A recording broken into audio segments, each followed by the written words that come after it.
bom, meus amores? Boa tarde, vamos para nossa aula de história? Então, na nossa aula de história hoje eu vou ler com vocês a página 32 e a gente vai ler e depois a gente tira as nossas dúvidas, eu vou explicando algumas coisas para vocês. Mas já vamos iniciar falando o seguinte, o conteúdo vai falar sobre os primeiros povos no Brasil, tá bom? E esses povos, eles pré-históricos, né? Eles ficavam no litoral do Brasil, entre o Espírito Santo e o Rio Grande do Sul, tá bom? Vamos ler então? Vamos lá? No litoral brasileiro houve a instalação dos povos pré-históricos, principalmente, né, entre o Espírito Santo e o Rio Grande do Sul, chamado povos sambaques. Esse nome se originou a partir de seus hábitos alimentares. Então, esse nome eles têm por conta da forma como eles se alimentavam, tá bom? Comiam muitos alimentos obtidos pela caça, como antas, tartarugas, macacos, encontrados nas regiões de manguezais, e pescados do mar, como peixes, tubarões, tartarugas marinhas, golfinhos, baleias. Mas os alimentos que mais consumiam, né, eram diversos tipos de moluscos. Então, assim, o que eles mais consumiam eram os tipos de moluscos. Quais são esses tipos de moluscos, né? Mexilhões, mariscos e ostros. Com o passar do tempo, as conchas desses moluscos que eram descartadas formaram montanhas de conchas conhecidas como sambaques. Essa palavra é de origem tupi e corresponde à junção das palavras tamba, que significa conchas, e que significa amontoado. Então, sambaques amontoados de conchas, tá bom? Como são produtos de ação humana, tinham formas e tamanhos variados. E aí no livro de vocês tem algumas imagens de alguns sambaques, tá bom? Os sambaques podem ser encontrados em praias, baías e até na foz de grandes rios. Então, eles se alimentavam e desses moluscos, né, retirados do mar, e as conchas que eles tiravam, né, que eles não comiam a concha, lógico, mas eles jogavam e esse amontoado virava montanhas chamadas sambaques, tá bom? Há sambaques em diversos lugares do mundo, em países europeus como Dinamarca e na África. No entanto, em Santa Catarina estão localizados os maiores sambaques do mundo, chegando a medir 25 metros de altura e centenas de metros de extensão.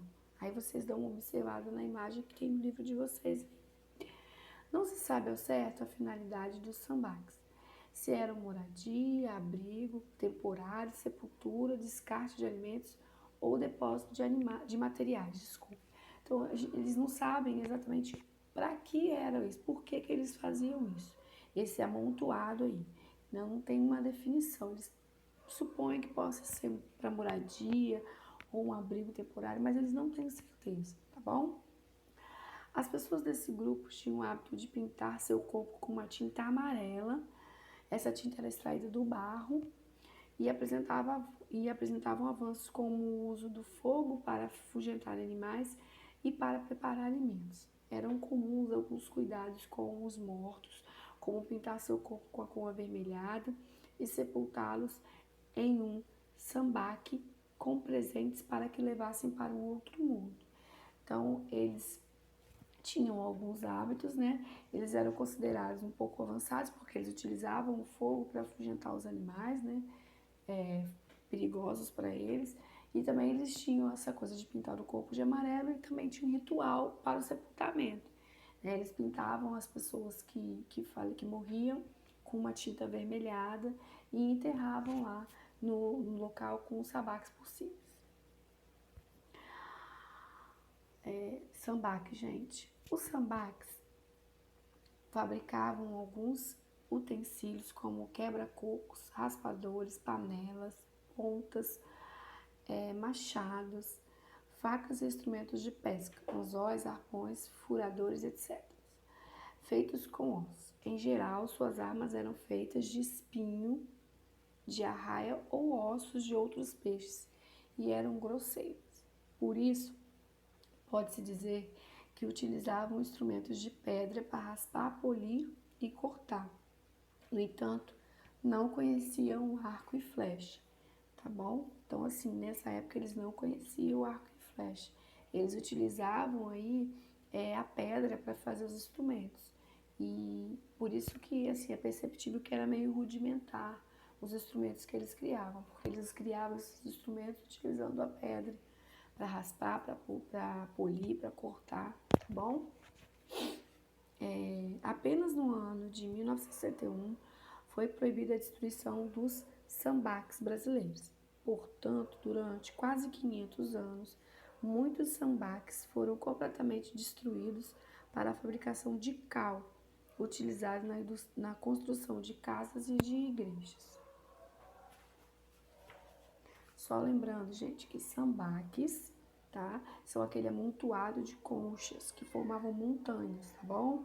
E o povo se chamava sambaque porque eles se alimentavam, tinham essa questão alimentar, né? Que eles comiam mais coisas desses mariscos, né? Tiravam essas conchas e por isso se chamavam povos sambaques. Mas sambaques é o nome dessas montanhas aí, dessas conchinhas feitas com essas conchas, tá?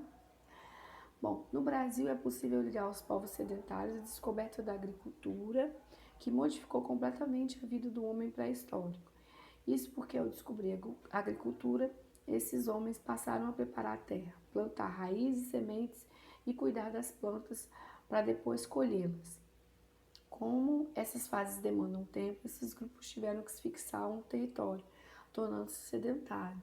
Então, lembrando também que a princípio os povos pré-históricos eles eram nômades, mas eles se tornaram sedentários a partir da agricultura, porque como eles precisavam plantar para depois colher, isso fazia com que ele tivesse que fixar naquele lugar.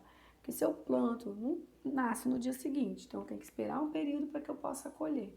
E nesse sentido eles se tornaram sedentários, porque eles tiveram que se fixar no território, desculpa, para poder continuar aí a colheita, para colher o que eles plantaram, tá bom?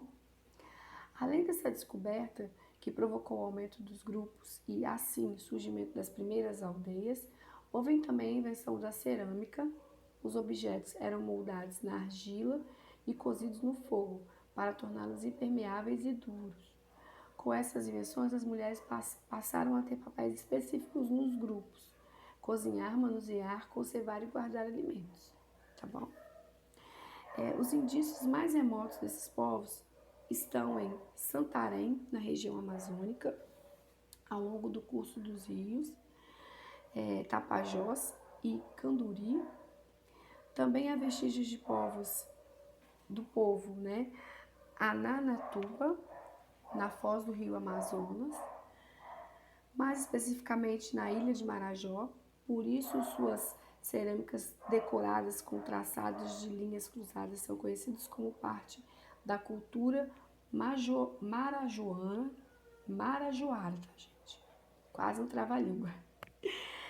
Trata-se de um povo bastante interessante que apresentou avanços significativos como a construção de casas sobre morros, feitos por eles próprios para evitar inundações, sepultamentos de seus mortos sobre aterros, ora sem nada, ora em urnas, penteados com vários objetos. Eles sempre colocavam objetos ali, quando a pessoa morria, eles colocavam objetos junto para enterrar, porque eles acreditavam que a pessoa levava aquilo para outro mundo, tá? Confecção de utensílios variados com estética aprimorada de uma belíssima pintura e aproveitamento dos alimentos de diversas origens. Bom, terminei de ler o texto com vocês, mas vale ressaltar que vocês têm que dar uma outra lida, lembrando que esse conteúdo aqui está falando dos primeiros povos no nosso país, tá? Primeiros povos no sentido mesmo de pré-históricos, aqui no nosso país, tá bom? Vocês vão fazer o exercício da página 35 só essa página hoje, tá bom? Façam com cuidado, prestem atenção, releia o texto. Qualquer dúvida, vocês podem me perguntar. Um super beijo e até a próxima.